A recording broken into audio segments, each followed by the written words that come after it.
मानवीय सभ्यता के विकास की कहानी पूर्ण रूप से प्रकाश से जुड़ी है।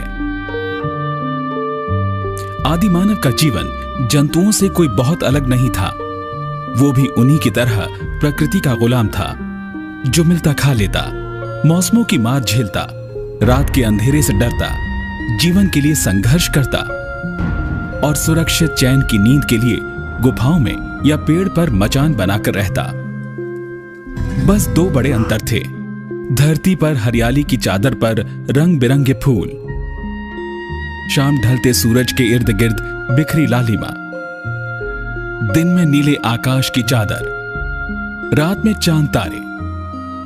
वर्षा के बाद आकाश में इंद्रधनुष की छटा आदि उसे सुख और शांति प्रदान करते तथा प्रकृति के बंधनों से मुक्त होने की अदम्य चाह उसे जिज्ञासा से परिपूर्ण और परिवेश को जानने समझने की चेष्टा में लिप्त रखती।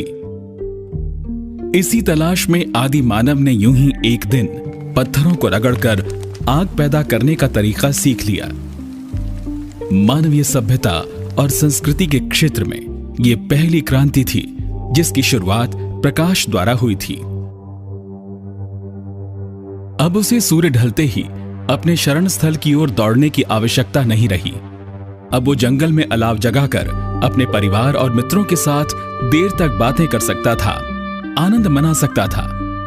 जलती लकड़ी की मशाल लेकर रात में भी इधर उधर जा सकता था और अंधेरे के भय से मुक्त होकर सर्द रातों में धरती पर ही चैन की नींद सो सकता था।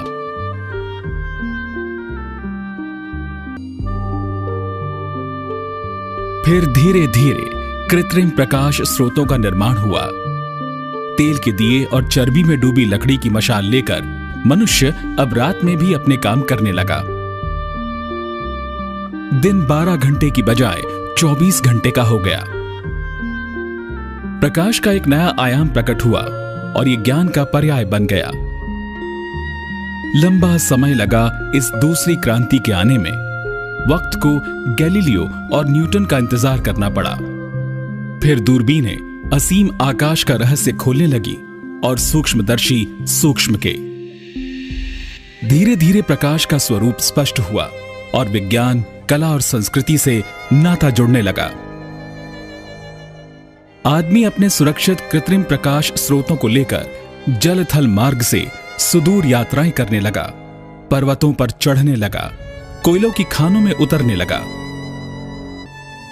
लेकिन मानवीय माना जाता है कि अच्छी तरह के विकास में सबसे बड़ा मोड़ तब आया जब विद्युत और सभी पुरानी संस्कृति का आविष्कार हुआ। प्रकाश के प्रति सम्मान का भाव आदमी के लिए सुलभ हो गए। यूनानी, असीरियाई, बेबीलोनियाई, मिस्री और भारतीय संस्कृति सूर्य और अग्नि को देवता मानकर पूजती है। दीप ज्योति ज्ञान, प्रेम, आनंद और शुभकामनाओं का प्रतीक रहा है।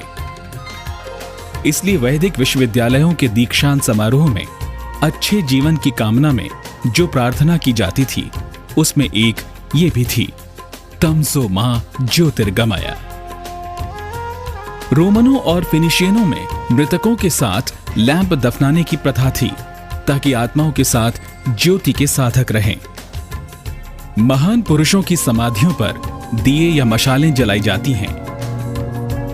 प्रकाश के सम्मान की ये भावना लगभग सभी संस्कृतियों में अलग अलग रूपों में विद्यमान है। प्रकाश का संबंध दृष्टि से है। दृष्टि को लेकर भी सांस्कृतिक परिवेश में अनेक परिवर्तन आप देख सकते हैं।